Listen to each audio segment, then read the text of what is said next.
Hello everyone, welcome to my YouTube channel. इस video में हम सीटेट सितंबर 2015 प्रीवियस ईयर पेपर के हिंदी पेडागोजी के 15 इंपॉर्टेंट क्वेश्चन को डिस्कस करेंगे। तो चलिए शुरू करते हैं। हमारा पहला क्वेश्चन है, प्राथमिक स्तर पर बच्चों की भाषाई क्षमताओं का विकास करने का अर्थ है। प्राइमरी लेवल पे बच्चों की भाषाई क्षमता का विकास करने का अर्थ आपसे पूछा जा रहा है।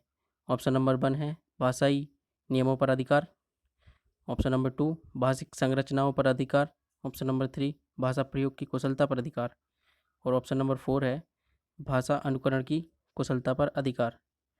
तो प्राइमरी लेवल पे भाषाई क्षमता का विकास करने का जो अर्थ होता है वो है भाषा प्रयोग की कुशलता पर अधिकार।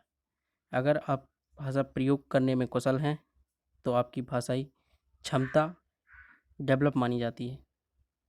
नेक्स्ट क्वेश्चन है, व्याकरण शिक्षण की आगमन विधि की विशेषता है। देखिए, हिंदी पेडागोजी या किसी भी सब्जेक्ट की पेडागोजी में दो बहुत ही महत्वपूर्ण विधियां हैं। एक है आगमन विधि और दूसरी है निगमन।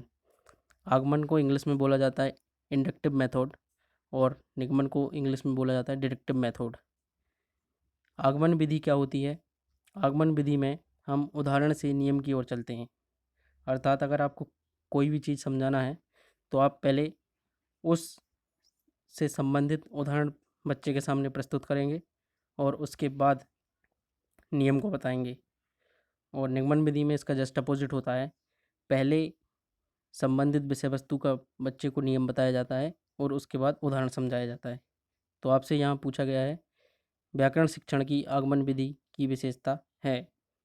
ऑप्शन नंबर 1 पहले उदाहरण प्रस्तुत करना, दूसरा है पहले नियम बताना, तीसरा है पहले नियम का विश्लेषण करना और चौथा है पहले मनोरंजन गतिविधियाँ कराना। तो करेक्ट आंसर होगा ऑप्शन नंबर 1 पहले उदाहरण प्रस्तुत करना। नेक्स्ट क्वेश्चन है, किसी भी भाषा पर अधिकार प्राप्त करने के लिए सबसे महत्वपूर्ण है। देखिए, किसी भी भाषा पे अगर आपको अधिकार मतलब उसके प्रयोग करने में कुशल बनना है तो सबसे जो महत्वपूर्ण चीज़ है वो होती है उस लैंग्वेज का अधिकतम प्रयोग। ये कोई भी भाषा पे रूल लगेगा। जैसे आपको उर्दू सीखनी हो, इंग्लिश सीखनी हो, फ्रेंच सीखनी हो, कोई भी लैंग्वेज सीखनी हो, आप जितना ज़्यादा उसको यूज़ करेंगे उतने बेहतर तरीके से आप उस भाषा को सीख पाएंगे। नेक्स्ट क्वेश्चन है, समावेशी कक्षा में बच्चों की आवश्यकताओं को पूरा करने में भाषा शिक्षक के रूप में आपकी मुख्य जिम्मेदारी नहीं है। देखिए, यहाँ पे नहीं है पूछा गया है, तो जिस क्वेश्चन में नहीं है पूछा जाता है उसको बहुत ही ध्यान से पढ़िएगा। समावेशी शिक्षा, मैंने लास्ट जो वीडियो था उसमें भी समावेशी शिक्षा के बारे में आपको बताया था। इससे संबंधित क्वेश्चन हर पेपर में लगभग पूछे जाते हैं। समावेशी शिक्षा होती है जहाँ पे हम CWSN बच्चे, चाइल्ड विथ स्पेशल नीड जो स्टूडेंट्स होते हैं, जैसे दृष्टिबाधित, मूक बाधित, ऐसे बच्चों को अन्य सामान्य बच्चों के साथ कक्षा में शिक्षा दें बिना किसी भेदभाव के। तो ऐसी कक्षा समावेशी कक्षा होती है। तो अब आपसे पूछा गया है कि समावेशी कक्षा में बच्चों की आवश्यकताओं को पूरा करने में भाषा शिक्षक के रूप में आपकी कौन सी ऐसी एक जिम्मेदारी नहीं है। आपसे जिम्मेदारी नहीं है पूछा गया है। पहला ऑप्शन है विभिन्न आवश्यकताओं वाले बच्चों के लिए उपलब्ध संसाधनों की खोज करना। ऑप्शन नंबर 2 बच्चे की भाषा संबंधी क्षमताओं की पहचान करना। ऑप्शन नंबर 3 बच्चों को विभिन्न प्रकार के दृश्य श्रव्य सामग्री का उपलब्ध कराना। और ऑप्शन नंबर 4 है बच्चों का आकलन करते समय अति उदार बनना। देखिए, अति उदार बनना ये ऑप्शन यहाँ पे सही है, क्योंकि आपसे पूछा गया है कि जिम्मेदारी नहीं है आपको। आपका अति उदार बनना बच्चे के भाषाई विकास में बाधक हो सकता है। अति किसी भी चीज़ की बुरी होती है, ये हम जानते हैं। तो यहाँ पे अति उदार बनना बच्चे की लैंग्वेज डेवलपमेंट में बाधक बनेगा। तो चलिए नेक्स्ट क्वेश्चन देखते हैं अब। पढ़ने की संस्कृति के विकास के क्रम में खालिस्तान पठन को प्रोत्साहित किए जाने की आवश्यकता है। पढ़ने की संस्कृति मतलब कि पढ़ने की आदत के विकास के लिए खालिस्तान पठन को प्रोत्साहित किया जाए। ये जो 4 प्रकार दिए गए हैं नीचे, ये पठन के प्रकार हैं।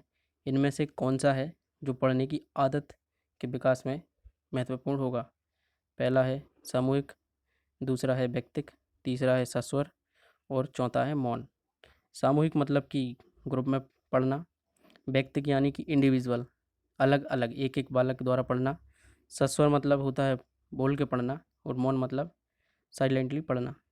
तो यहाँ पे आदत के विकास के लिए व्यक्तिक पठन जो है वो महत्वपूर्ण है। क्यों?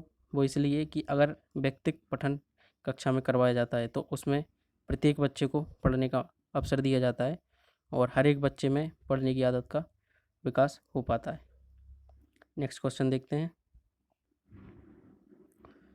भाषा की पाठ्यपुस्तक में सबसे महत्वपूर्ण पक्ष, लैंग्वेज की जो बुक है उसमें सबसे इम्पोर्टेंट पक्ष आपसे पूछा गया है।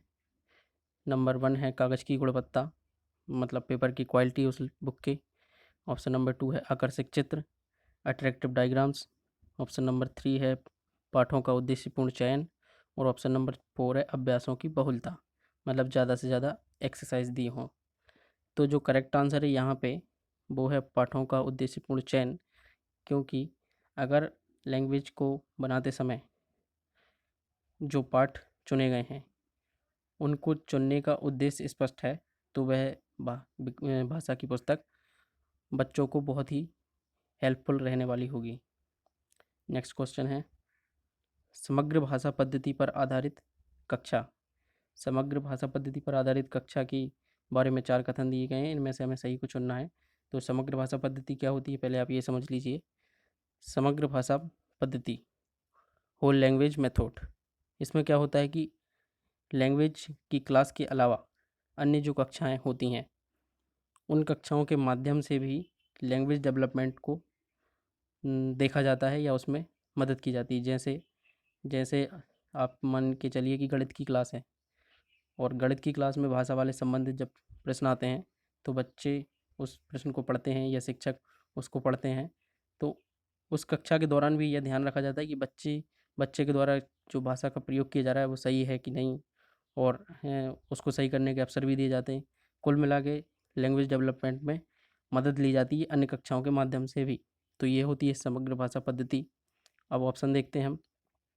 पहला है सभी भाषाओं को सीखने पर बल देती है, दूसरा है गतिविधियों के आयोजन पर बल देती है, तीसरा है बच्चों के भाषाई विकास की स्पष्ट समझ पर बल देती है, और चौथा है बाल साहित्य को पढ़कर सुनाने पर बल देती है। तो जो समग्र भाषा पद्धति है उसमें बच्चों के भाषाई विकास की स्पष्ट समझ पर बल दिया जाता है, उनकी भाषाई विकास को लगातार मॉनिटर किया जाता है और उसमें सुधार करने के प्रयास किए जाते हैं। नेक्स्ट क्वेश्चन है विद्यालय के बाहर का जीवन और वहाँ प्राप्त ज्ञान एवं अनुभव भाषा सीखने के लिए आवश्यक प्रेरणा देते हैं, क्योंकि बच्चा जब स्कूल से बाहर होता है तो वहाँ पे जो वो एक्सपीरियंस करता है वो लैंग्वेज डेवलपमेंट में किस प्रकार से मदद करते हैं ये हमें बताना है। ऑप्शन नंबर 1 है इससे व्याकरणिक नियमों की जानकारी प्राप्त होती है।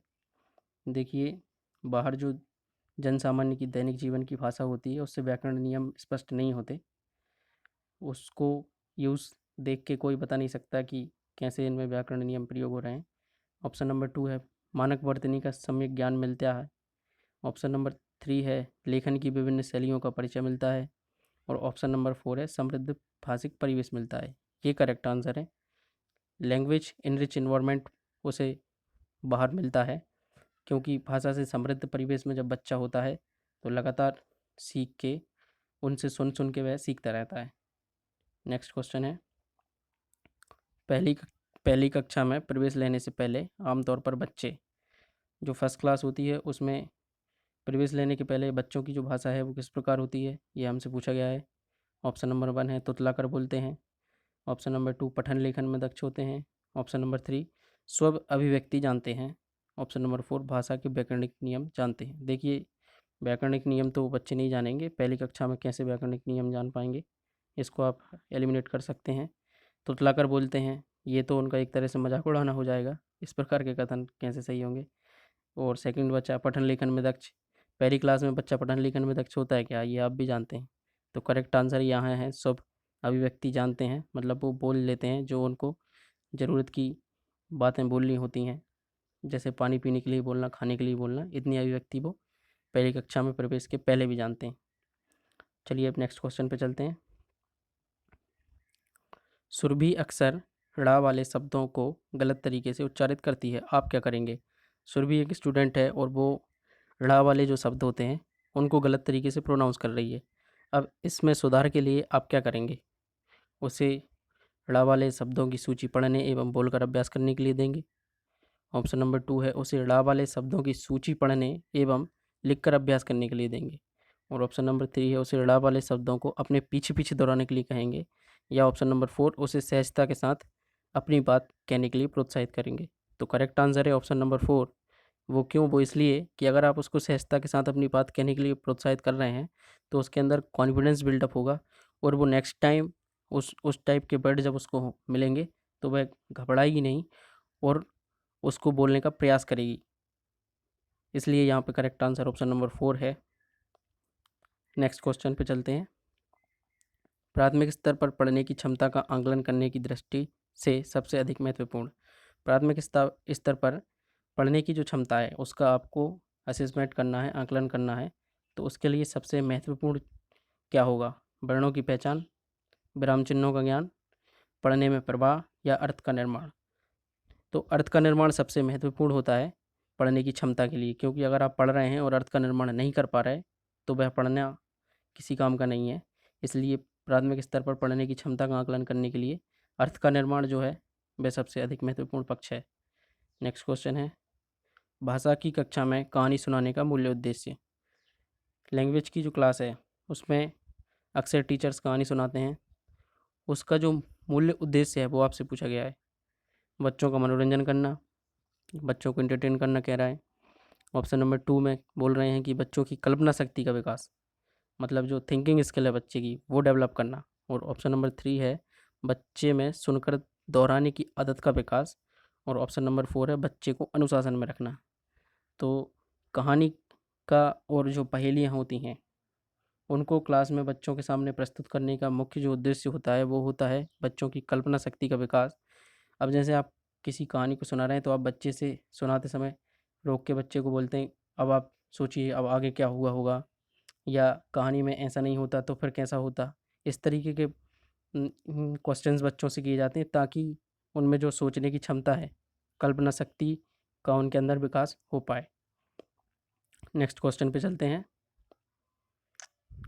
प्राथमिक कक्षाओं में बच्चे बहुत कुछ लेकर विद्यालय आते हैं, जैसे अपनी खालिस्तान, अपने अनुभव, दुनिया को देखने का अपना दृष्टिकोण आदि। प्राथमिक स्तर पे जो बच्चे क्लास में आते हैं वो अपने साथ और क्या लाते हैं? अनुभव दिया है इसमें और दुनिया को देखने का अपना दृष्टिकोण दिया है और आपसे पूछा गया कि और क्या लाते हैं। जैसे कमियां दिया है पहला ऑप्शन, देखिए कमियां जो है वो है नेगेटिव। ये बच्चे के संदर्भ में जो ऑप्शन नेगेटिव बोलें वो ऑप्शन आप हटा सकते हैं। 100% वो ऑप्शंस गलत होते हैं। आप ये नहीं बोलेंगे कि बच्चा आपकी क्लास में आ रहा है तो वो कमियां साथ में लेके आ रहा है। ऑप्शन नंबर 2 है समस्याएं, अगेन ये भी नेगेटिव वर्ड है। और तीसरा ऑप्शन है भाषा, ये यहाँ पे करेक्ट आंसर है। बच्चे के पास अपनी भाषा होती है, जब वो स्कूल आता है उससे पहले ही वो बहुत सारी चीज़ें बोलना सीख चुका होता है अपने परिवार के सदस्यों के साथ। और ऑप्शन नंबर 4 था यहाँ पाठ्य पुस्तकें। देखिए पाठ्य पुस्तकें स्कूल में आके वो प्राप्त करता है, ये तो कोई तर्क नहीं हुआ कि वो पाठ्य पुस्तक अपने साथ लेके आ रहा है। तो लैंग्वेज वो अपने साथ लेके आता है, ये हमारा करेक्ट आंसर था। नेक्स्ट क्वेश्चन है, बच्चों की मौखिक अभिव्यक्ति के विकास का अर्थ यह नहीं है। बच्चों की जो मौखिक अभिव्यक्ति है उसका अर्थ आपसे पूछा जा रहा है कि भाई उसका यह अर्थ नहीं है। मौखिक अभिव्यक्ति का जो विकास आप कर रहे हैं उसका यह अर्थ नहीं है। ऑप्शन नंबर 1 बातचीत में सक्रिय भागीदारिता का निर्वाह करना, वाद विवाद में बेझिझक होकर बोलना, कहानी सुनकर शब्द सा दोहराना, या अपनी कल्पनाओं की मौखिक अभिव्यक्ति। इनमें से कौन सा ऐसा ऑप्शन है जो मौखिक अभिव्यक्ति जिससे मतलब यह पता नहीं चल पा रहा है कि बच्चे में मौखिक अभिव्यक्ति का विकास हो रहा है कि नहीं? देखिए ऑप्शन नंबर 3 जो है कहानी सुनकर शब्द सा दोहराना, इससे आप यह पता नहीं कर पाएंगे कि बच्चे के अंदर बोलने की क्षमता का विकास हो रहा है कि नहीं, क्योंकि शब्द सा दोहराना यानी कि जैसा उसने सुना है एग्जैक्टली वो वैसे ही वर्ड बोल रहा है, अपने मन में या अपने दिमाग से कोई वर्ड का फॉर्मेशन वो नहीं कर रहा है, नए शब्दों का चुनाव वो नहीं कर रहा है, वो एज इट इज़ जैसा उसने सुना है वैसा ही बोल रहा है, यानी कि रट रहा है एक तरह से। तो इसमें किसी भी तरह से आपको यह पता नहीं चलेगा कि मौखिक अभिव्यक्ति का विकास हो रहा है कि नहीं। चलिए नेक्स्ट क्वेश्चन पे देखते हैं। भाषा की कक्षा में यह ज़रूरी है कि स्वयं भाषा शिक्षक की भाषा प्रभावी हो, भाषा शिक्षक भाषा का पूर्ण ज्ञाता हो, भाषा शिक्षक बच्चों की उच्चारणगत शुद्धता पर विशेष ध्यान दे, या भाषा शिक्षक बच्चों की वर्तनी को बहुत कठोरता से ले। तो यहाँ पे जो करेक्ट आंसर है वो है ऑप्शन नंबर 1, स्वयं भाषा शिक्षक की भाषा प्रभावी हो। क्योंकि लैंग्वेज को सिखाने के लिए सबसे जो महत्वपूर्ण चीज़ होती है वो है लैंग्वेज इनरिच इन्वायरमेंट, और उसमें अगर टीचर की लैंग्वेज इफ़ेक्टिव होगी तो बच्चा शिक्षक की भाषा से प्रभावित होकर भाषा सीखने के लिए मोटिवेट होगा लगातार। उसको ये अंदर से ये भावना आएगी कि मैं भी भाषा सीखता हूँ, अपने टीचर जैसी, अपने सर जैसी, मैडम जैसी भाषा बोलूँगा। तो इस तरीके से यहाँ पे करेक्ट आंसर स्वयं भाषा शिक्षक की भाषा प्रभावी हो है। तो यहाँ पे हमारे 15 इंपॉर्टेंट क्वेश्चन जो हिंदी पेडागोजी के थे पूरे हुए। नेक्स्ट वीडियो में हम मैथ्स या ईवीएस की पेडागोजी के क्वेश्चंस को डिस्कस करेंगे।